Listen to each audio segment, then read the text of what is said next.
하나님 말씀 로마서 9장 14절에서 18절 말씀을 보겠습니다.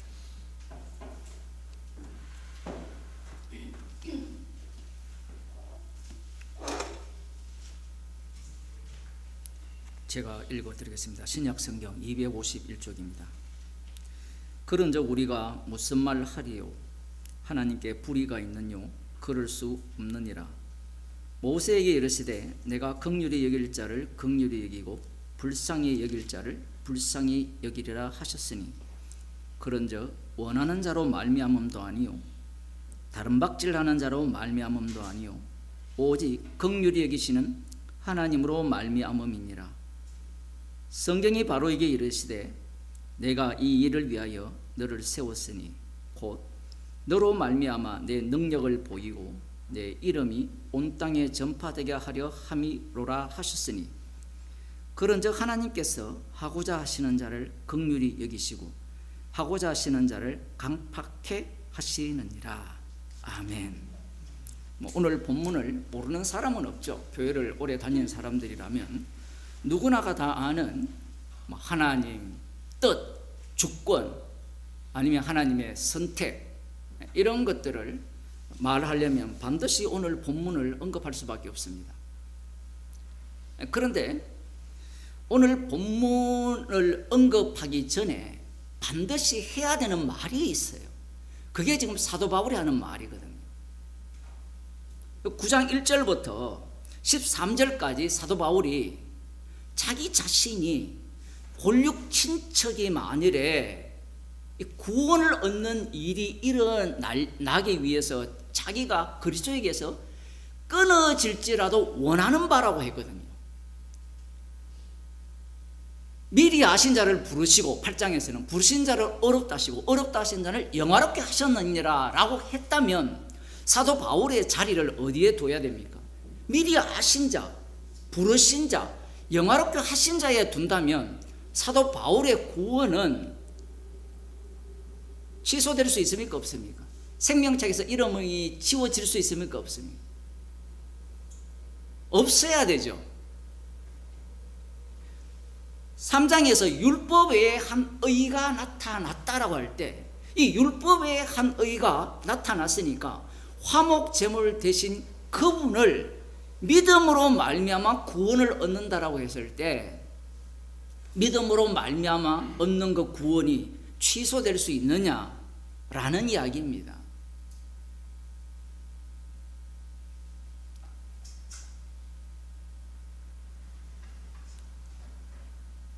사람들은 말씀을 대할 때 말씀뿐만 아니고요 불교 경전을 대하든 세상의 어떤 종교의 것을 대하든 간에 나의 구원을 절대로 포기하지 않습니다. 그 절대로 포기하지 않는 자의 모델이 누구냐 하면요 로마서에서는 첫째 아담 안에 있는 남은 자 유대인이에요. 그냥 첫째 아담만 제가 언급하는 게 아니라 왜 남은 자 유대인을 이야기하느냐면 지금 사도 바울이 이 이스라엘을 언급하거든요. 남은 자 유대인을 언급하는 거예요. 그 첫째 아담을 이야기하려면 남은 자 유대인을 이야기를 해야 돼요. 남은 자 유대인은 하나님의 약속을 붙들고 믿고 언약을 이룰 것을 확신하는 가운데 자신들의 구원을 포기하지 않습니다. 그 구원의 종류는 두 종류예요. 하나는 나의 구원이고 하나는 이스라엘이라는 국가 구원입니다. 이게 굉장히 중요해요. 선악과를 먹은 인간들은 나의 구원에 대해서도 굉장한 열망을 갖고 있거든요. 나의 구원. 남은 자 유대인들 중에 이 바리새인들이 세리와 창기들을 향해서 뭐라 합니까? 저들은 지옥 갈 자라 하거든요. 그래서 이것은 개별 구원이 이루어지고 그 개별 구원 안에 그 개별 구원을 받은 자들이 국가적으로 민족적 단체 구원이죠. 단체 구원을 꿈꾸는 자들이 남은 자 유대인이었다라는 겁니다. 이 두 가지 요소의 공통점은 구원이에요. 그러면 이 구원이 어디에서 왔느냐? 방금 말씀드린 바와 같이 이 창세기 11장에 보면 바벨탑 사건이 나오죠. 이 바벨탑 사건과 창세기 5장입니까? 그 라멕 4장에 나오는 그 라멕 사건과 몇 장이죠? 라멕의 경우에는 개인적이거든요. 그 4장에 보면 이 라멕 같은 경우에는 나가 하나님과 대등한 자리에 올라와서 하나님처럼 행세하고자 하는 모습을 보입니다. 그런데 창세기 11장으로 넘어가면 바벨탑 사건이 등장을 하는데, 이 바벨탑 사건은 특이하게도, 소리가 너무 크나요? 괜찮아요? 특이하게도 니므롯 같은 영웅혹을 하나님 앞에서 특이한 사냥꾼, 이렇게 옛날 성경은 되어 있는데, 하나님과 겨루어도 결코 뒤지지 않는 용맹한 사냥꾼이라는 뜻이에요. 이들이 집합체가 되는 게 바벨탑 사건입니다. 그래서 나온 게 우리 이름이라는 게 나와요. 아니, 개인적인 그 영광을 받는 것과 이 집단과 무슨 상관이 있느냐라고 하면, 이게 선악과 먹은 이후에 인간이 하나님을 대적하는 방식이에요.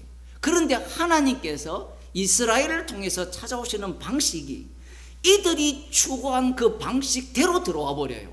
개인 구원과 집단 구원을 같이 갖고 옵니다. 제가 지금 이 얘기를 하는 이유가 뭐냐면, 인간들은요, 내 구원이 가장 시급해요. 내 구원이. 자신이 어려운 이 구원이라면요, 천국 가는 문제가 아니라 인생은 문제예요. 우리 각자가 닥치는 그 문제를 해결하고 싶잖아요. 지금 이 시대가 과학시대라고 사람들이 떠들어대는데, 이 시대보다 무속신앙이 많은 시대가 없어요. 길거리에 가보세요. 대학 거리 앞에 가면 타로 전부터 시작해서 가관이잖아요. 인간들이 갖고 있는 의식 구조는, 과학이라는 것도, 과학적 사고를 한다는 것도 이익이 되니까 하는 거예요. 그 이익되는 차원에서 타로 점을 본다든가 별점을 본다든가 아무튼 그러한 행위들을 다 하는 겁니다. 나에게 이익이 되면 무슨 짓이든 하게 되는 거예요. 내가 지금 당장 앞날이 불확실하고 불명확하니까 의지하고 싶은 상대가 필요한 거예요. 특히 교회 다니는 사람들은요, 구원에 대한 확신을 갖고 싶어 해요. 여러분 교회 오래 다녔잖아요.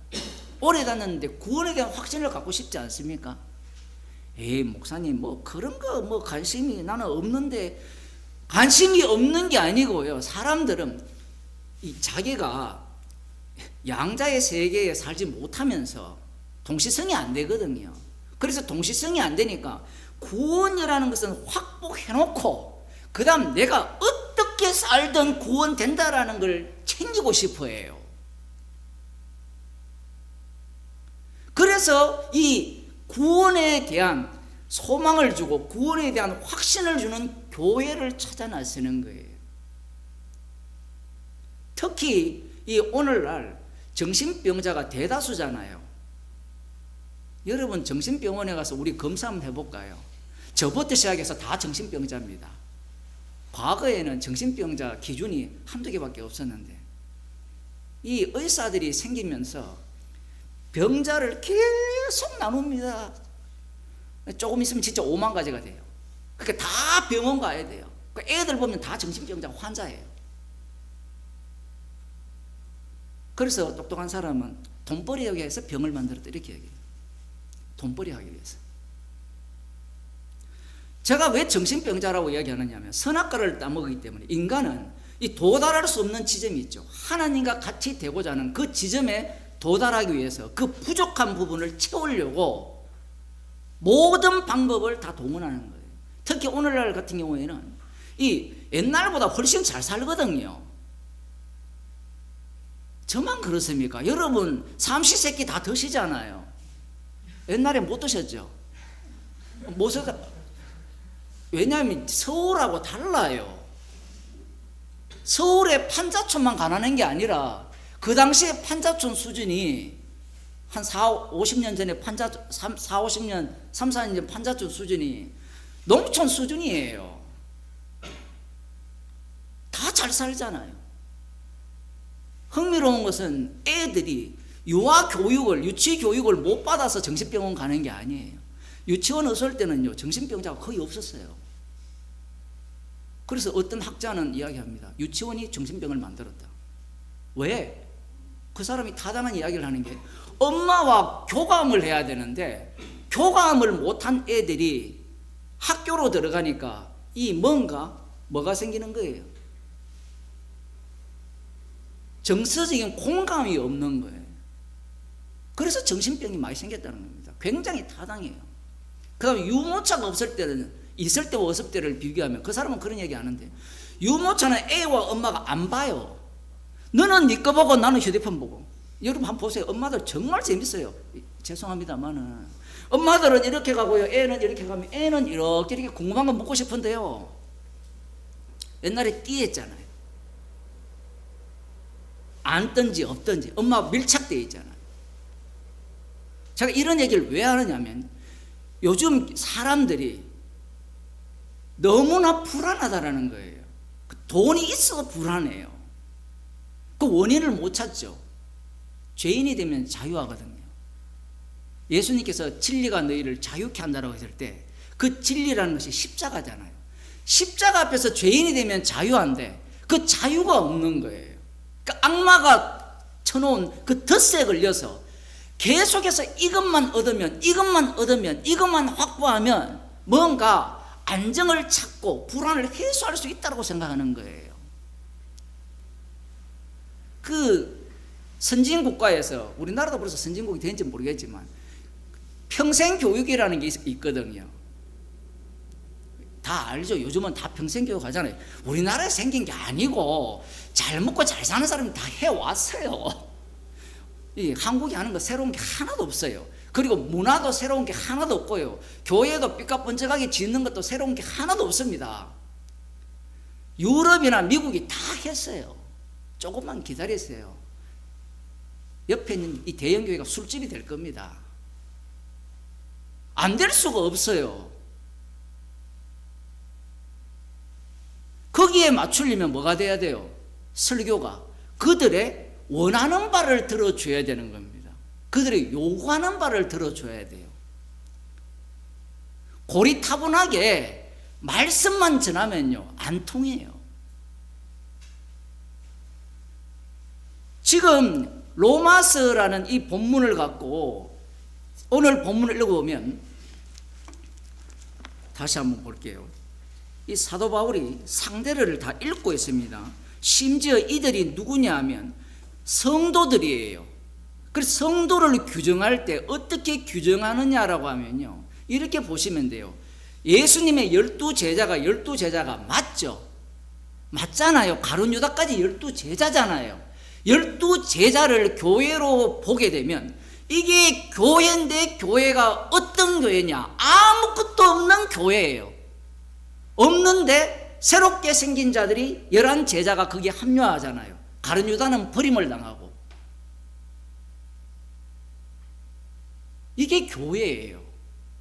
왜 그러냐 하면 우리는 갖고 있는 교회 개념은 주님의 피로 사신 교회라고 이렇게 이야기하잖아요. 그럼 그 언어에 사람들이 매입니다.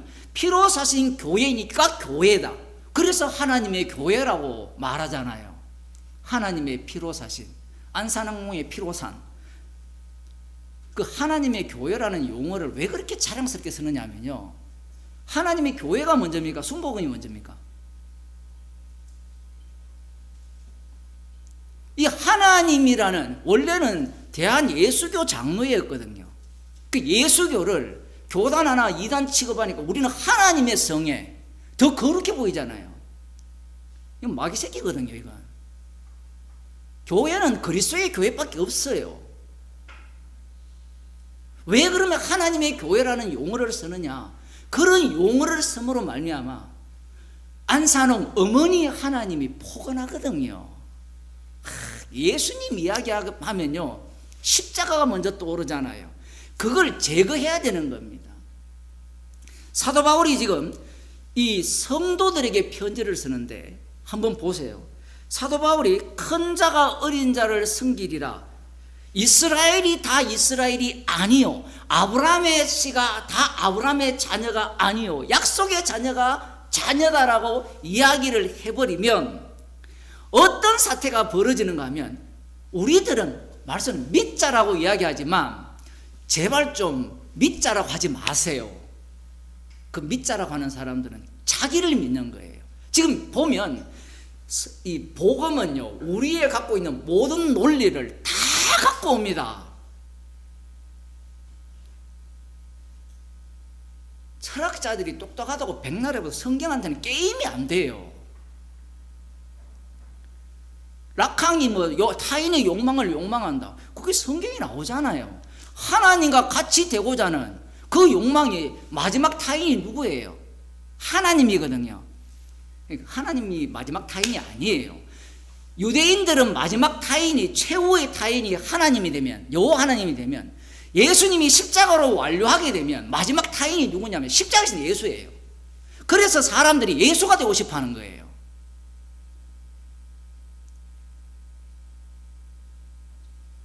철학자들이 뭐 한다고 사람들이 대단하다 하는데, 김용옥 같은 경우에는 사도 바울이 예수를 이야기 안 했다는데 지가 아무것도 몰라요. 그 사람은. 왜냐하면 이 김용옥이라는 이런 사람들이, 똑똑한 사람들이 특징이 뭐냐면, 니체도 마찬가지지만 성경을 무슨 수준으로 보는가 하면 그 시대에 갖고 있는 교조주의자라든가 아니 권위주의자들, 이런 주의자들이 해석한 성경을 갖고 해석을 하는 거예요. 이 젊은 사람들이 있기 때문에 속지 말라는 얘기입니다. 지금 사도 바울이 이런 논리를 펴면 당장 나와야 되는 게 뭐냐면요, 하나님이 어떠하시냐? 불의하시냐? 이 얘기가 나와야 돼요. 앞서 지난주 설교가 나오면 우리들 마음속에는 불의하냐가 나와야 돼요. 왜냐하면 앞뒤가 안 맞잖아요. 앞뒤가 맞아요. 네 시로 말미암아 약속을 했으면 아브라함 쪽에서 생각한 것은 잘못됐다 치더라도 이삭으로부터 난 자라야 약속의 자녀라 했으면 에서와 야곱 둘 다 약속의 자녀가 되어야 되잖아요. 그런데 야곱은 사랑하고 에서는 미워했다라고 선언을 하니까 안 맞잖아요, 논리가. 저 혼자 흥분하는지 모르지만 안 맞잖아요. 그래서 바로 손 들고 나오는 게, 유대인들이 자기들이 이 질문을 해야 되는데 유대인들은요 거기까지 못 가요. 지금 오늘 본문까지 못 가요. 왜냐하면 성령을 못 받게 되면, 성령을 못 받은 자의 특징이 뭐냐면요, 내 구원의 불변성을 주장해요. 이 말은 나의 믿음이 나를 구원한다는 걸 절대로 포기하지 않습니다. 지금 사도 바울이 누구한테 이야기하는 거예요? 로마에 있는 성도들한테 이야기를 하는 겁니다. 하나님이 불의하뇨? 들어보니까 불의하잖아요. 이게 불의라는 단어가 거짓되었다, 헬라어로 그런 식의 의미도 있거든요. 거짓되었느냐? 하나님이 거짓말했느냐? 아니, 천지를 창조하신 하나님이라면 한번 내뱉었으면 어떻게 해야 돼요? 지켜야 되잖아요. 그게 인간들이 갖고 있는 신이에요. 인간들이 갖고 있는 신이 뭐냐면, 하나님은 영원 불변하시다. 이게 인간들이 갖고 있는 신이에요. 이게 유대교입니다. 유대교 언약의 하나님은 불변합니다. 약속한 분은 반드시 이루어요. 인간들이 갖고 있는 그 개념이에요. 그런데 창세기만 보더라도 하나님이 불변합니까? 안 변합니까? 지금 사도 바울이 창세기를 갖고 와서 이제 출애굽기로 넘어가거든요. 창세기에서 갖고 왔을 때 유대인들이 갖고 있는 그 의식을 완전히 박살내버립니다. 그러면 로마에는 누가 있습니까? 이방인들이 있죠.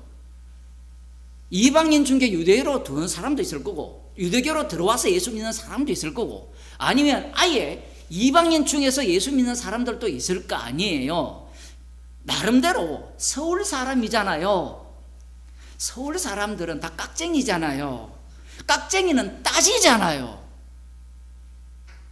이렇게 사실적으로 이야기하면 안 돼. 저도 서울 사람이 됐잖아요. 이제 2년밖에 안 됐지만 따지거든요. 나름대로 똑똑하잖아요. 그러면 논리성을 갖고 그 전까지 하나님에 대한 개념을 그들이 나름대로 찾고 있는 겁니다. 찾고 있으면서 로마에 있는 성도라고 특별하다고 보지 마세요. 제발. 고린도에 있는 성도라고 특별하다고 보지 마시고 아시아에 있는 7교회가 특별하다고 보지 마세요. 그들이 똑똑해요. 그리고 흥미로운 지점은 히브리서와 로마서는 달라요. 히브리서는 마치 이 네로 황제에 의해서 핍박을 받는 그 시대를 연상을 하고, 로마서는 아직 그 시대가 도달하지 않았어요. 한가할 때 무슨 노릇합니까? 한가할 때 무엇이 옳은지, 무엇이 논리가 맞는지 그 싸움을 해요. 인간은 변하지 않습니다. 여러분, 여러분의 생활 자체가 바쁘고 주변 환경이 몰아칠 때는 진리가 무엇이고 자시고 그게 중요하지 않아요. 그게 히브리서입니다.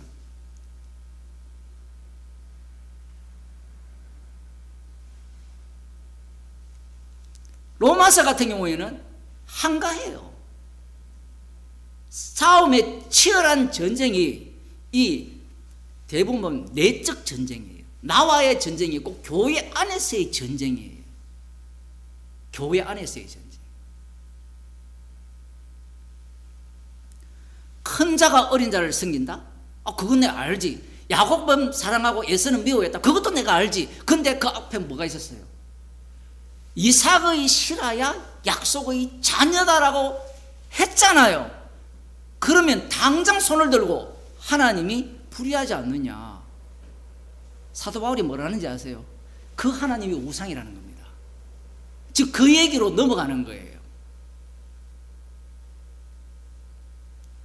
그 인간들은요, 하나님을, 제가 늘 이야기하잖아요. 인간은 선악과를 먹기 때문에 하나님 상을 정해놓습니다. 정해놓는 게 뭐냐면 유대인들 통해서 나타났어요. 그게 언약의 하나님이에요. 그런데 그 언약의 하나님이 새 언약을 체결해버려요. 말씀이 육신이 되신 분이 진짜 하나님의 아들이고 그 아들의 아버지가 진짜 아버지라고 소개를 하는 거예요. 이거는 구약 자체를 산산조각 내는 거예요. 그래서 이단들이 나타났거든요. 구약의 하나님과 신약의 예수님이 다르다고.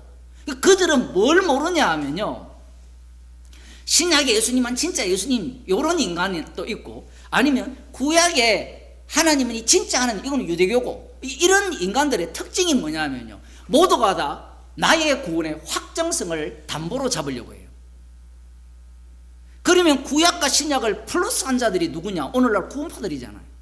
오늘날 구원파들이 누구냐? 구원파 아닌 인간들이 없어요. 우리가 구원파 속에서 살았어요. 개혁주의가 되었던, 장로교회가 되었던, 감리교가 되었던, 순복음이 되었던, 신천지도 마찬가지예요.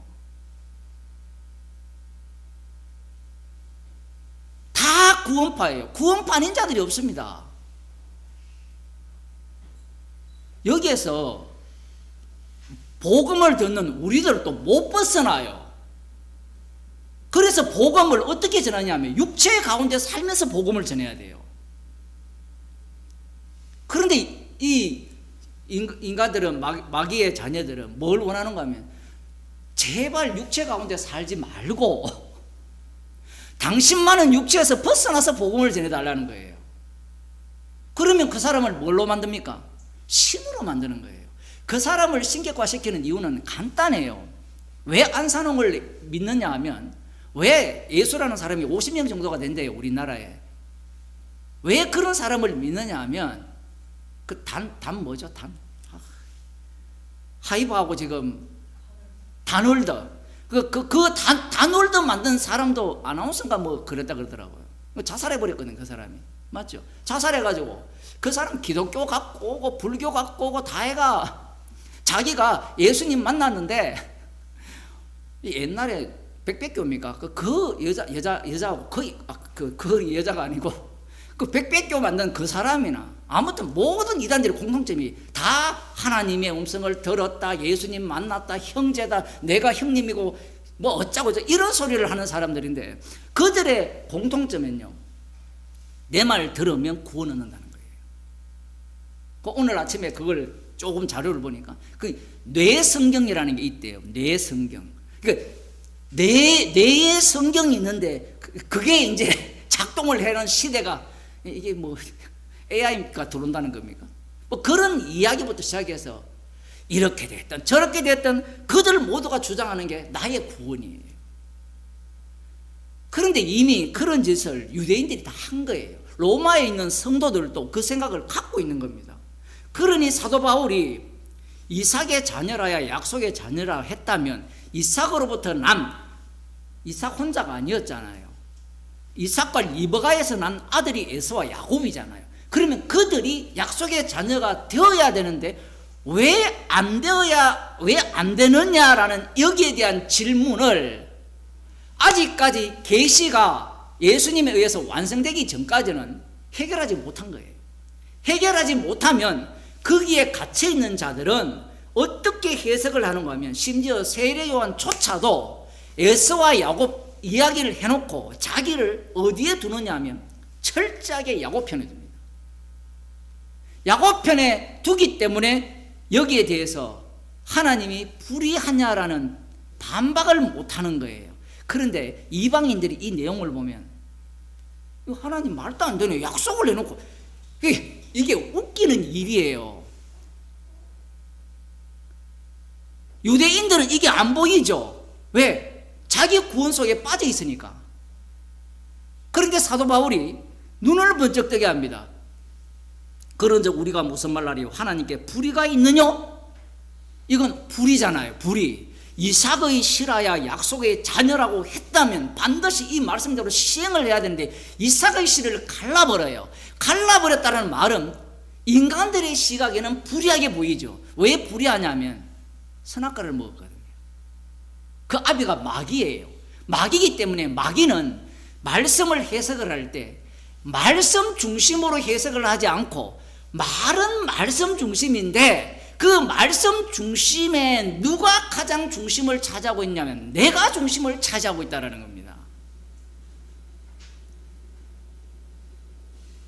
내가. 우리도 복음을 들으면 뭐라고 이야기합니까? 목사님 나는 복음을 아는데요. 그 말을 하는 이유가 뭐냐면 복음 자체를 뭐라고 생각하느냐면 나 중심, 나 주위를 둘러싼 태양교로 치면 내가 태양이라는 거예요. 사실은 태양이 말씀이라면 그 말씀 중심의 그 역할로서 이 원운동이 아니잖아요. 똥파리가 돌아가듯이 이렇게 돌잖아요. 모든 그 태양계에 있는 그런 행성들이 그렇게 그 역할을 하고 어떤 것은 삐져나가서 불에 타고 가루가 되고 그 역할을 하면 되는데 모든 사람들은 나 중심으로 사고한다는 겁니다. 그래서 이 로마서가 있는 거예요. 그래서 사도 바울이 이야기를 딱 하는 순간 하나님이 불의하냐 이게 나와야 돼요. 맞잖아요. 우리의 논리로. 제가 억지 부립니까? 아니 한번 말했으면 지켜야 되잖아요. 이 논리를 왜 이렇게 강조하느냐면요, 하나님이 선택한 자는 반드시 구원한다는 이 말씀이 옳아요. 옳은데 문제는 그 말씀을 나의 말씀으로 믿어버리면 사도 바울이 9장 1, 2절에서 하는 말들을 삭제, 부정해버려야 돼요. 제가 지금 신명기 계속 설교를 하잖아요. 신명기의 내용은 새로운 말씀을 주시는데 말씀은 말씀대로 한다라는 거예요. 그런데 인간들은 그 말씀을 말로 바꿔버리잖아요. 말로 바꿔버리니까 내가 지킨다는 거예요. 말씀이 말씀 되게 하기 위해서 인간들이 말로 바꾸게 하신 거예요. 그 말로 바꾼 자들이 예수님을 살해하거든요.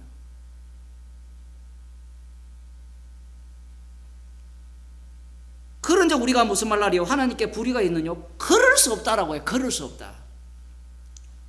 내 형제가 구원을 얻는다면 그리스도의 사랑에서 끊어질지라도 원하는 바로라. 이렇게 말하는 사람만 그럴 수 없다라고 해요.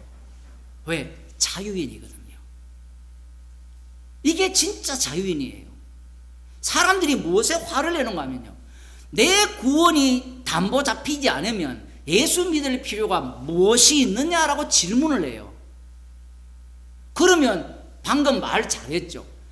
당신 구원이 없다면 예수 믿을 필요가 없다라고 한다면 예수는 당신을 구원해 주는 분이네요. 그럼 당신을 위한 분이네요. 그러면 그 예수님은 당신의 시다잖아요.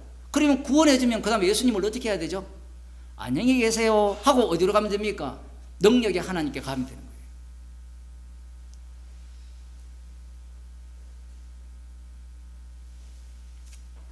아니, 목사님이 어려운 복음을 어떻게 압니까? 예수님이 가르쳐줘도 못 알아먹어요. 이것은 주께서 깨닫게 할 수밖에 없습니다. 왜 사람은 나 중심에서 못 벗어나는가? 말씀이 알려주잖아요. 15절, 모세에게 이르시되 내가 긍휼히 여길 자를 긍휼히 여기고 불쌍히 여길 자를 불쌍히 여기리라 하셨으니, 갑자기요, 제 마음은 이런 거예요. 하나님께서 사도 바울이 출애굽기를 인용할 때 차라리 뒤에 나오는 바로를 강팍게 했다라는 그 17절, 이걸 먼저 두었으면 참 좋지 않겠느냐라고 생각을 하는데, 방금 이 15절 내용은 출애굽기 33장 19절에 나오는 이야기입니다. 그리고 그 뒤에 나오는 17절 내용은 출애굽기 9장 16절에 나오는 말씀이에요. 이걸 뒤집어 놨어요.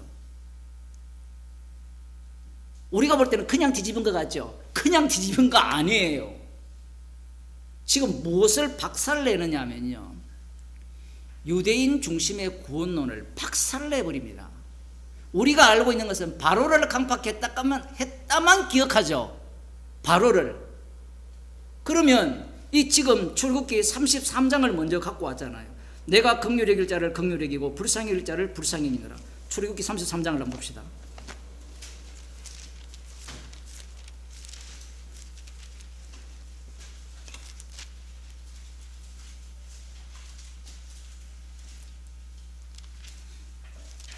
손가락 거기에 넣어놓으시고요. 32장에 우리가 너무나 잘 아는 사건이 나와요. 모세가 하나님의 돌판을 받기 위해서, 첫 번째 돌판을 받기 위해서 올라갔을 때 하나님께서 의도적으로 늦추십니다. 늦추니까 땅에서 어떤 사태가 벌어지느냐 하면, 이 애굽에서 어린 양의 피로 구출받은 자들이, 10가지 재앙을 목격한 자들이, 홍해의 역사와 그 다음 불과 구름 기둥으로 인도함을 받은 이들, 심지어 불 가운데서 율법을 받은 그들이 어떤 여호와를 생각하고 있는가, 그 이름 있죠, 이름. 여호와의 이름이 어떤 이름인가에 대한 인간의 본심이 나오는 대목이 이 대목이에요. 그러면 황금 송아지를 만든 것을, 자, 바로를 강팍케 했다 하셨잖아요. 그러면 황금 송아지를 만든 그들을 강팍케 하셨습니까? 아닙니까? 강팍케 하셨죠. 지금 이걸 깔고 있는 거예요, 성경은. 왜 지금 이 말씀을 하시느냐 하면요, 지금 성경 전체 흐름이 하고자 하시는 자를 긍휼히 여기시고 하고자 하시는 자를 강팍케 하신다는 거예요. 지금 로마서 흐름이 그렇게 되어 있어요. 주도권을 십자가이신 주님에게서 절대로 떠나지 않게 합니다. 성령을 주셔서 세상 끝날까지 너희와 함께 한다라고 했을 때, 지금 이 말씀을 사람들은 믿습니다 하면서 주도권을 내가 갖고 온다고 생각해요. 그래서 내가 갖고 와서 말씀을 제대로 알면 그 말씀대로 내가 살아갈 수 있다라고 생각을 하거든요. 그 중에 하나가 말씀의 의미를, 십자가 복음의 의미를 정확하게 깨달으면 내가 천국에 갈 수 있다라고 생각을 하는데, 사도 바울은 뭐라고 이야기하냐면, 앞부분에서는 이삭의 씨라야 약속의 자녀라 해놓고 야곱은 사랑하고 에서는 미워했다고. 이제 넘어오면 긍휼히 여길 자를 긍휼히 여기고 강팍해 할 자를 긍휼히 15절에 모세에게 이르시되 내가 긍휼히 여길 자를 긍휼히 여기고 불쌍히 여길 자를 불쌍히 여기리라 하셨으니 이 얘기를 하는 거예요. 여기에 하나님의 주권 집어넣으면 안 돼요. 주권이라는 말은 맞는데 지금 사도 바울은 성령을 받았잖아요. 그럼 여기에는 무엇이 깔려 있습니까? 구약 같은 경우에는 아들의 죽음이 깔려 있는 거예요. 그냥 불쌍히 여겨서 구원하는 게 아니에요. 그 불쌍히 여기면은 하나님의 아들의 죽음이 담겨 있는 불쌍히 여김이에요. 그렇게 되면 불쌍히 여김은 무엇을 위한 불쌍히 여김이냐면 아들의 피를 자랑케 하기 위한 불쌍히 여김이에요.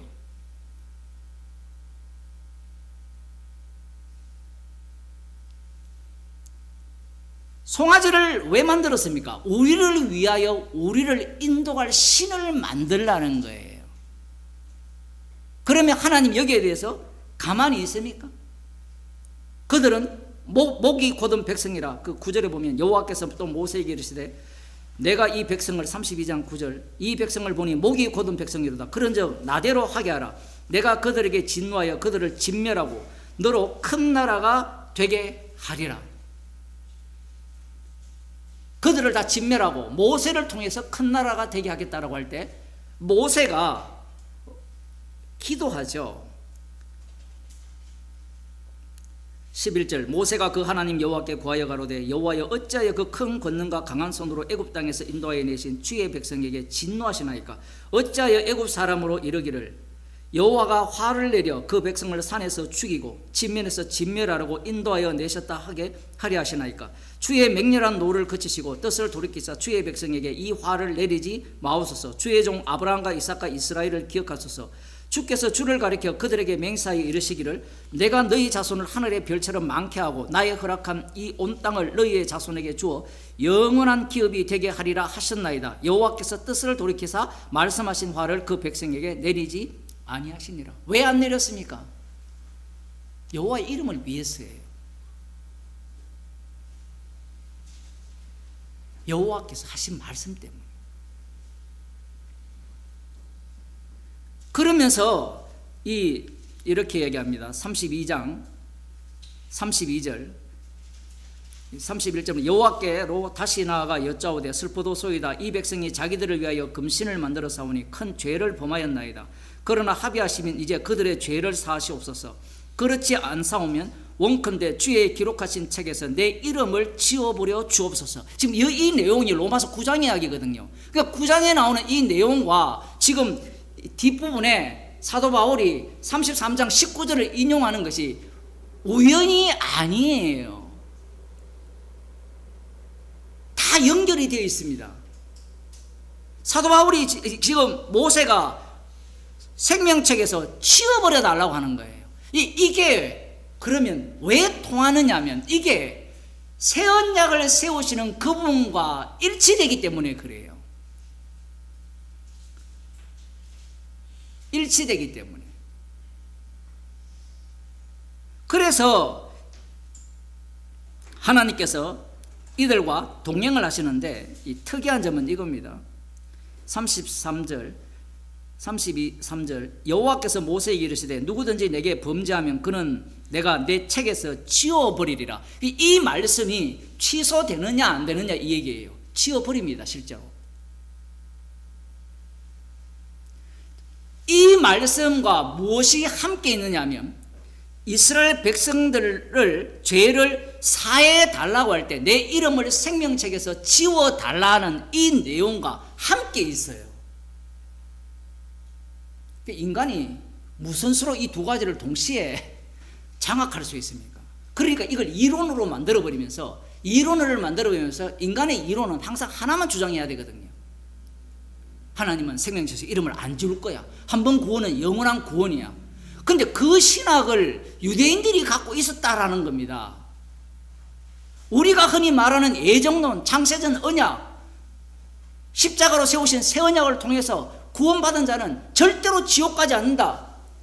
이 신학이 여호와 하나님에서 예수 이름으로만 바뀌어버렸지 그 실체의 내용을 들어가면 나의 구원의 영원성, 불변성을 주장하는 그 신학에 지나지 않는다는 이야기입니다. 제가 말씀을 준비하면서 참 갈등이 생기더라고요. 이런 설교까지 해야 되느냐, 이런 말씀까지 차라리 한 8장까지 끝내버리고 그만하면 성도들이 좀 신이 날 거 아니에요. 근데 9장으로 넘어오면요, 이건 너무 심각해져요. 예수 안에 있는 자는 결코 정잠이 없나니, 이걸로 끝내면 얼마나 좋습니까? 근데 9장으로 넘어오니까 어떤 사태가 벌어집니까? 정잠이 없지. 맞아. 그러니까 자유인이라는 거예요. 아니, 목사님 못 손대지 않습니까? 우리는 못 손대는데 말씀은 못 손이 안 돼요. 말로는 말씀은 영원하고 우리는 풀이고 꽃이라 해놓고 말씀이 영원하다 하면 그럼 내 구원은요? 우리는 어떻게 됩니까? 여기에 지금 화를 내는 거예요. 예수님을 살해한 이유가 거기 있어요. 뼈 빠지게 약속한 메시아를 기다리면서 일에 2번 금식하고 소득에 11조하고, 여러분 바리새인처럼 살아봤습니까? 그 정도 살았는데 예수님이 오셔서 하는 말이 그게 바로 마귀짓이야. 누가 용납하겠어요? 사람들은 로마서 9장을 별로 주목하지 않는 것 같아요. 이 퉁치는 거예요. 지금 흐름이 점점 깊이로 들어가거든요. 이스라엘이다, 이스라엘이 아니요. 그건 맞지. 예수님을 죽였으니까. 근데 지금 사도 바울이 누구한테 하는 이야기입니까? 성도들한테 하는 이야기예요. 왜 이런 이야기를 하느냐면 너희들은 십자가의 증인이지 구원의 증인이 아니라는 이야기입니다. 사람들은 다 자기 구원을 자랑해요.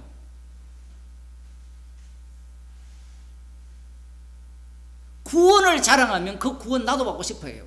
근데 십자가를 이야기하면요, 그런 이야기 왜 하느냐 이야기입니다. 제가 볼 때는 사도 바울이 로마 어쨌든 환영은 받긴 받는데, 이 로마서를 제대로 이해했다면 사도 바울을 환영하기는 정말 불가능해요. 왜냐하면 성도라고 하는 자들에게 폭탄을 던져버렸잖아요. 그들은 오름표치, 구약은 그림자고 모형이고 신약은 예수님에 의해서 완성되었으니까 우리는 진짜 교회일 거라, 이 예상을 하고 있고 그 예상대로 지금 신앙생활을 하고 있는데, 사도 바울이 로마서를 통해서 하나님이 마치 불의한 하나님처럼 설명을 하는 겁니다. 그 다음 봅시다. 조금 더. 그래서 32장에서 사도 바울, 모세가 자기 이름을 생명책에서 지워달라고 하는 그 내용, 그리고 나중에 내게 범죄하면 그는 내가 내 책에서 지워버리리라. 이게 예수님이 실제로 당한 일입니다. 아버지가 버렸잖아요. 실제로 이 일을 당한 거예요, 예수님이.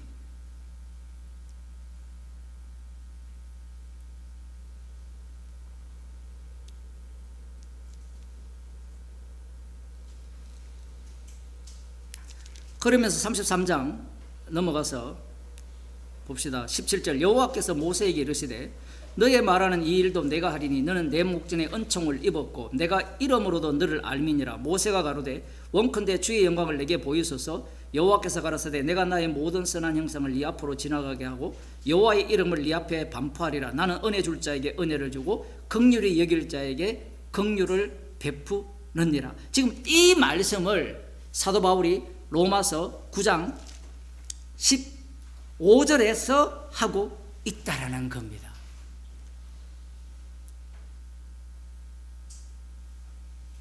그러면서 어떻게 넘어가느냐 하면, 이 말을 해도 못 알아들어요. 무슨 말인지. 내가 긍휼히 여길 자를 긍휼히 여기고, 이걸 어떻게 연결시키는가 하면 야곱은 사랑하고 예수는 미워하고 이렇게 적용시켜요.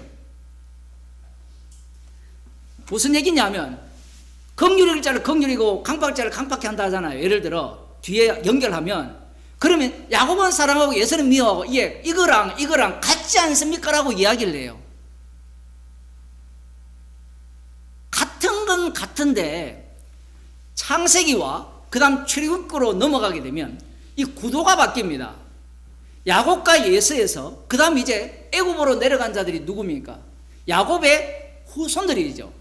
히브리 민족이 유월절 어린 양의 피로 구출을 받습니다. 자, 구출을 받았을 때 한번 보세요. 자, 그들 속에 야곱적 속성이 있습니까? 이스라엘적 속성이 있습니까? 어떤 속성이 있습니까? 여러분 출애굽기 보시잖아요. 4대 만에 돌아온다 할 때 그 1장에 노예 생활을 할 때 그들이 야곱적 속성을 갖고 있습니까? 아니면 야곱이 이스라엘이 됐잖아요. 이스라엘 속성을 갖고 있습니까? 이런 질문은 잘 못 받아보죠. 왜냐하면 출애굽기 1장은 그냥 확 넘어가니까 대부분. 흥미로운 지점은 아무것도 없어요. 먹고 살기 바빴어요. 노예 때문에 괴로웠다는 거예요.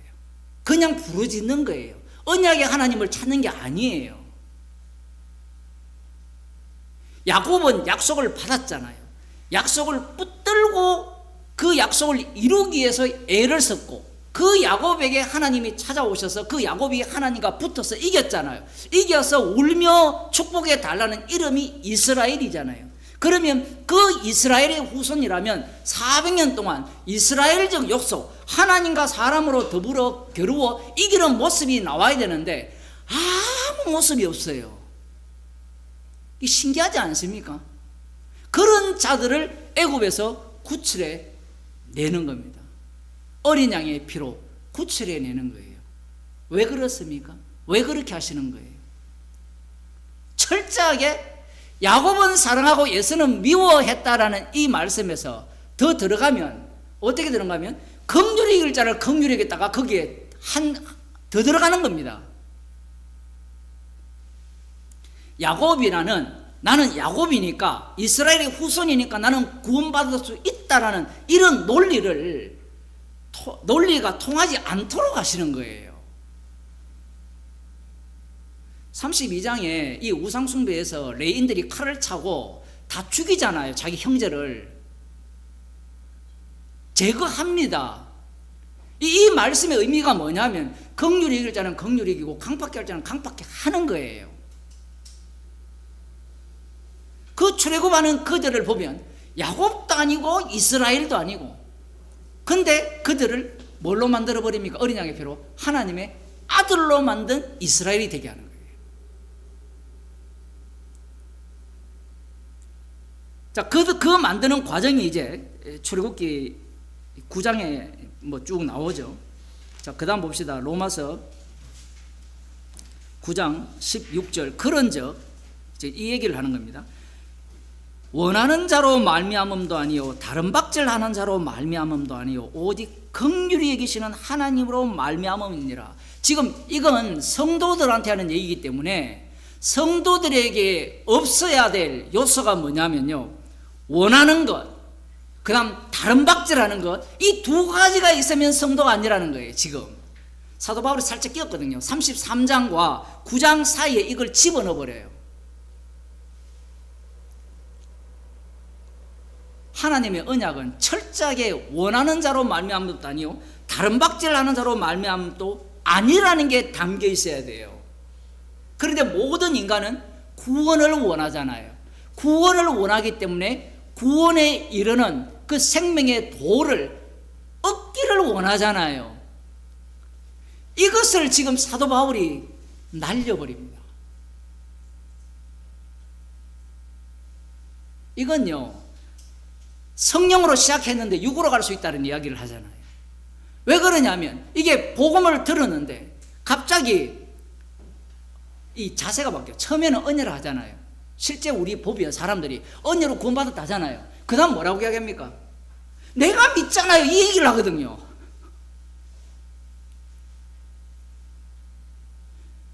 이 성도의 몸에서 지금 이 복잡한 이 상황들이 계속해서 반복해서 일어나기 때문에 성도의 몸에는 항상 십자가 사건이 반복되어야 되는 몸인데, 사람들은 십자가 사건이 반복되면 싫어해요.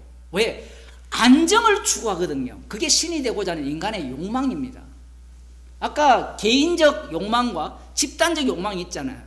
개인적 욕망은 자기가 권력을 끝자리로 차지하면 개인적 욕망이 오르고 싶지만, 그것이 안 되면 집단 지도 체제를 원해요.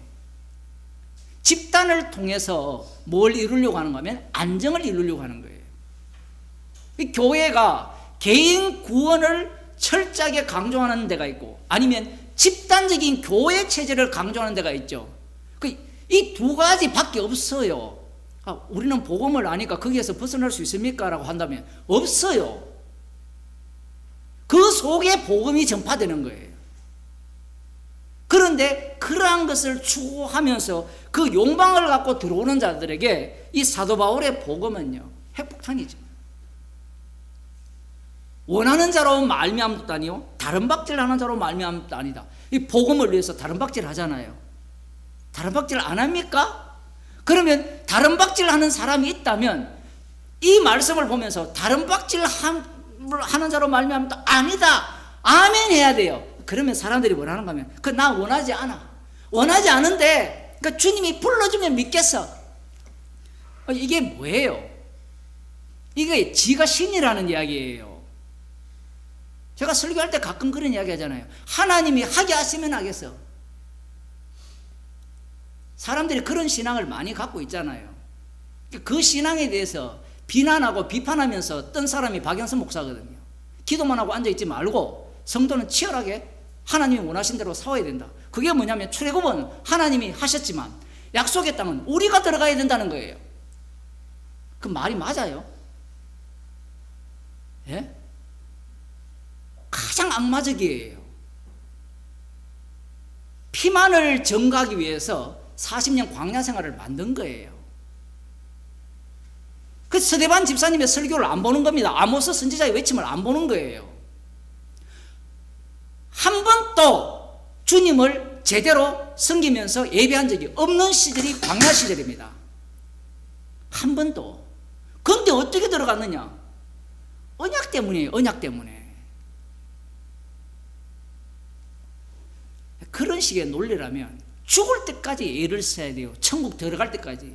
그럼 본인이 그러면 나중에 교통사고 나서 이렇게 기억력을 잃어버리면 그 뉴스에 보면 이렇게 뇌가 잘려나간 사람도 있잖아요. 치매 걸리면 그런 사람은 어떻게 해요? 어떻게 예를 쓸 겁니까?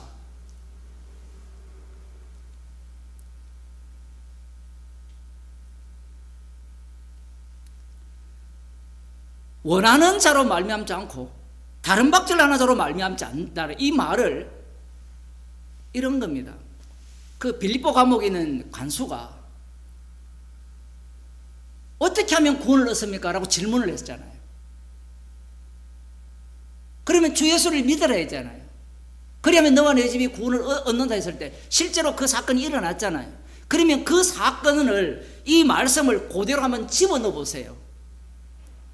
진짜 그 간수가 구원을 얻었다면 내가 어떻게 하면 구원을 얻겠습니까? 이런 질문 자체가 뭐가 되죠? 죄가 돼요. 원하는 자로 말미암지 않았기 때문에 그래요. 근데 예수 믿는 방식은 그 방식밖에 없습니다.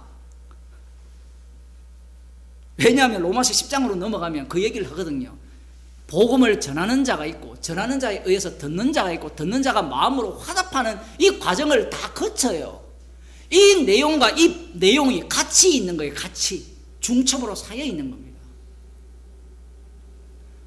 원해서 구원받는 게 아니구나. 어린 양의 피를 자랑케 하기 위해서 이 사건을 일으켰고 주님이 지금 또 친히 살아계셔서 영원한 대제사장으로서 우리를 위해서 강구하시기 때문에 지금 주님의 십자가 사건의 완료성이 이들이 복음을 전함으로 말미암아 이 자리에 일어났구나를 알아가게 되는 거예요. 이미 안 거죠. 성령을 받았기 때문에, 기름 부음이 있기 때문에. 기름 부음 없는 자들은 알아간다라는 말을 조금씩 알아가게 되면 자기가 어떻게 된다는 거예요? 다 안다. 그런데 성령의 기름 부음이 있는 자는 알아가게 되면 알아갈수록 뭐가 되죠? 방금 설명했잖아요. 죄의 깊이가 나오면서 십자가를 자랑하게 돼 있어요. 출애굽할 때 그들이 원하지도 않았고 다름질하지도 않았습니다. 이 내용을 담고 있어야 돼요. 그러면 이 원리가 계속해서 작동한 게 출애굽기 32장 33장이에요. 원하는 자로 말미암지 않았고 다른 박절하는 자로 말미암아 오직 긍휼히 여기기 때문에 심판할 자를 심판하셨고 그 강팍하게 하신 거죠. 강팍하게 해서 심판을 하시고 살려줄 자를 살려주신 거예요.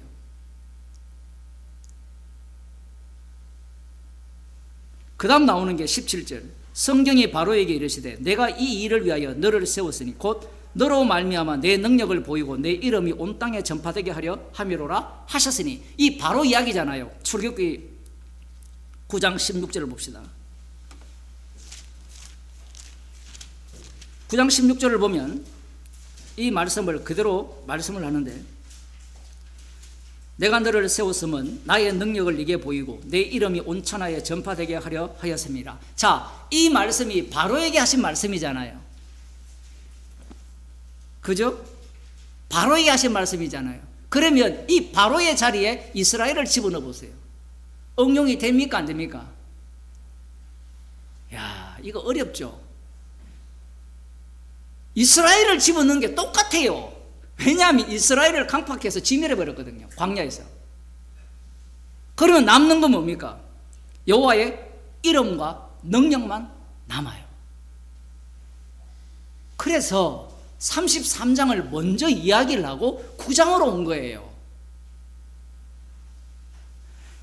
여기에 사람들은 바로는 강팍했으니까 이스라엘은 긍휼히 여기지 않았냐, 이 논리를 지금 펴면 안 됩니다. 왜냐하면 지금 사도 바울이 로마서를 이야기하는 이 시점은 그 출애굽을 한 자들이 남북 유다가 갈라지고 남유다가 바벨론 포로에서 돌아와서 71회의 그 완성을 기다리는 자들, 그들에 의해서 예수님이 살해당했거든요. 그때를 다 안고 있어요. 그러니까 지금 이 출애굽기를 이야기를 할 때 그냥 단순히 그때 그랬지를 이야기하는 것이 아니라 그때 그 사건이 오늘날 우리에게 하시는 말씀이라는 겁니다.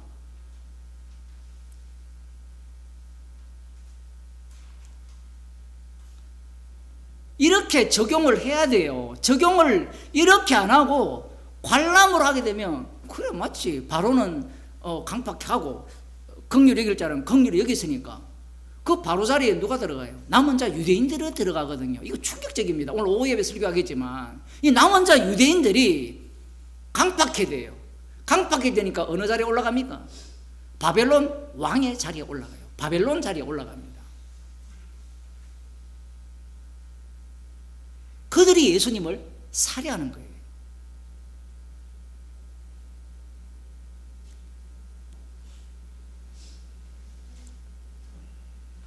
그런즉 하나님께서 하고자 하시는 자를 긍휼히 여기시고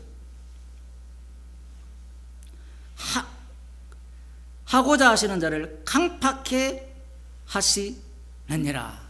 이야, 충격입니다. 충격.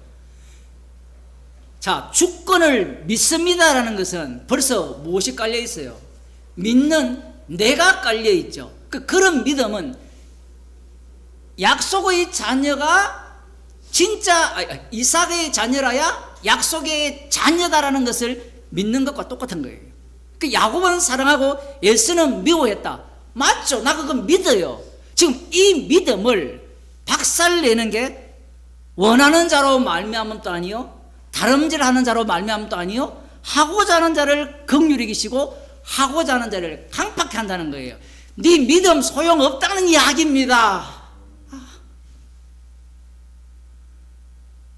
속이 상해요. 사람들은 계속해서 믿는다고 해놓고 자기를 부인한다고 해놓고 자기 믿음을 포기를 안 해요. 지금 이 말씀이 이 김성수 목사가 9장까지 했는가 모르겠어요. 9장까지 끝내고 자살했어요? 몇 장까지 했어요? 다 했어요? 9장 했어요? 아마 알아요. 아는데 이 자기가 똑똑하니까, 똑똑한 사람은요 이걸 이렇게 봐요. 똑똑한 사람들은 성경을 보면서요 굉장히 문학적으로 보거든요. 문학적으로 논리적으로 봅니다. 물론 뭐 이 정도는 안 가지만 근데 이렇게 봐버리면 어떤 문제가 발생하는가 하면 로마서 8장까지 자기가 주장한 그 한 번 구원은 영원한 구원이라는 게 다 무너져 버려요.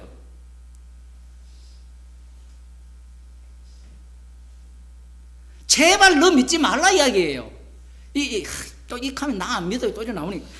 지금 성령이 함께 한다는 이야기입니다. 사도 바울이 이걸 히브리서로 돌려버리면 아까도 얘기했지만 영원한 대제사장이 항상 살아계셔서 하나님 우편에서 우리를 위해 간구하시니라. 그게 로마서 7장에 나오잖아요. 성령이 말할 수 없는 탄식으로 우리를 위해 기도하시고 아들이 하나님 우편에서 우리를 위해 간구한다는 이 얘기를 사람들은 뭘로 봐요? 믿습니다라고 해결해 버립니다. 나 믿습니다.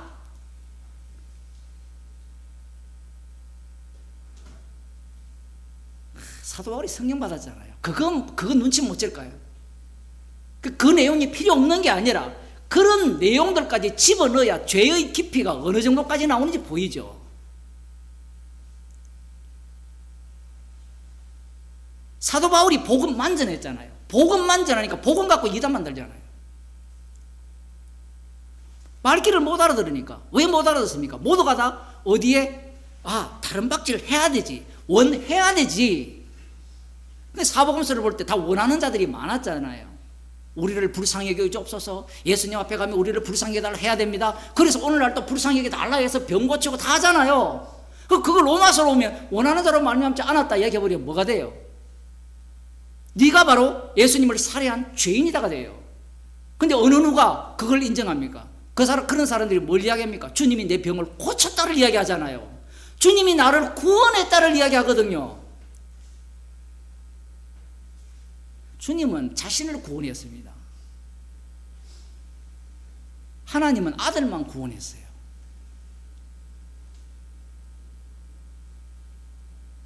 이 말이 사람들한테는 진짜 싫은 말이거든요.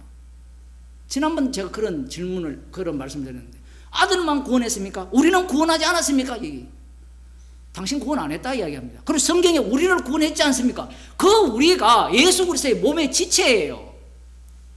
그 우리 속에 나를 집어넣는 순간 유대교라는 거예요. 지금 오늘날 기독교가 왜 유대교냐? 2000년 기독교가 왜 유대교냐 하면 나를 부정한 적이 없어요. 나를 부정해버리면 복음이 전파 안 됩니다. 제가 진짜 위험한 설교를 하잖아요. 나를 지금 부정하는 설교를 하는데 그럴 것 같으면 왜 헌금하고 기도하고 예배드리러 왜 나옵니까? 이거 사람들은 그것밖에 몰라요. 지금까지 은혜로 했습니다. 감사로 주님께서 긍휼히 여기셔서 했습니다. 인도하심으로 했습니다라는 말들이 다 어떤 말이 되느냐 하면 유대인들의 말이에요. 딱 올라와서 하나님 아버지 저는 하나님께 감사하나이다. 저 세리와 같이 사기치지도 않고 그거거든요. 그 논리를 갖고 있는 거예요. 이 사도 바울이 제가 볼 때는 진짜 정신이 온전하지 못해요. 정신이 온전하면 이런 편지를 쓰면 안 됩니다. 물론 계시기 때문에 이렇게 쓰는데 뒤를 안 보죠. 너희가 보내줌으로 말미암아 내가 스페인으로 가기를 원한다. 이것도 사도 바울이 왜 썼느냐 하면 자기 죄도 드러내고요. 주님의 일하심이 자신의 뜻대로 안 된다는 것을 보여주기 위한 차원입니다. 그렇게 되더라도 마찬가지고요. 왜냐하면 성도는 내일이 없어요. 죄송한 이야기지만 내일이 없어요. 어떤 사람이 그러거든. 목사님은 왜 내일 없는 설교를 하느냐고. 내일이 어디 있어요 우리에게.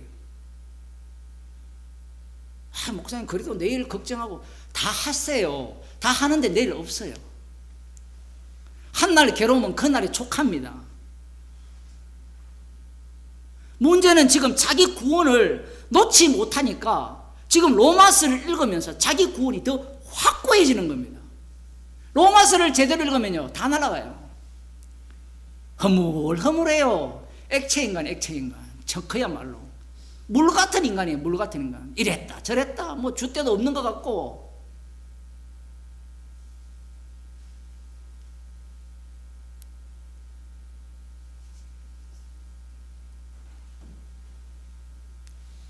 인간의 행위로 말미암지 않고 오직 은혜로라는 그 말씀이 은혜를 내가 받았다, 내가 믿는다, 이것조차도 부정하는 내용이 지금 오늘 본문입니다.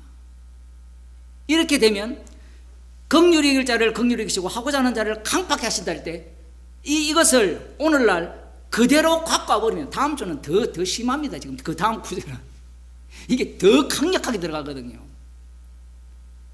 이걸 그대로 가져와 버리면 앞부분 로마서 7장에 나오는, 그리고 사복음서로 들어가면 예수님이 세상 끝날까지 함께하는 거예요. 주님이 사복음서 때 공생의 기간에 하신 일처럼 직접 그 일을 하는 거예요.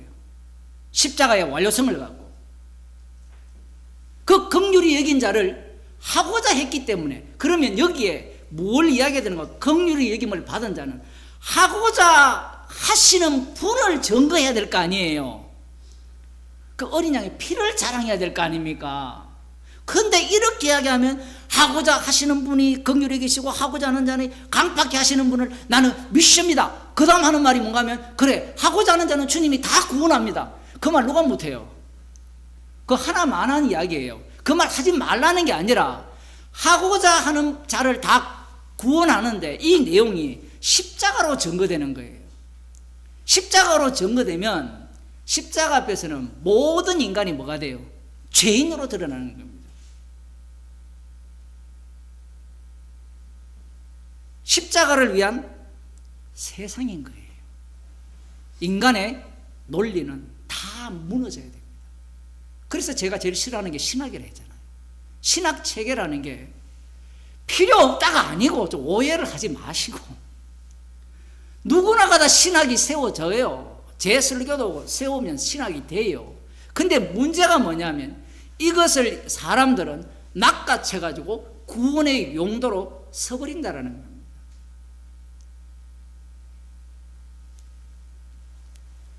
십자가 지신 주님이 친히 자기 이름을 정극케 하기 위해서 구원하셨어요. 그러니 나의 구원은 죽을 때까지 없습니다. 그래서 나를 따라오라거든 자기를 부인하라는 게 그냥 믿기 전만 아니라 말씀은 영원해야 되잖아요. 죽을 때까지, 심지어 요한계시록에 보면 죽임당한 그들이 멸류관을 돌려드리잖아요. 자기를 부인하잖아요. 그러한 능력 속에 살아가는 자가 성도입니다. 기도하겠습니다.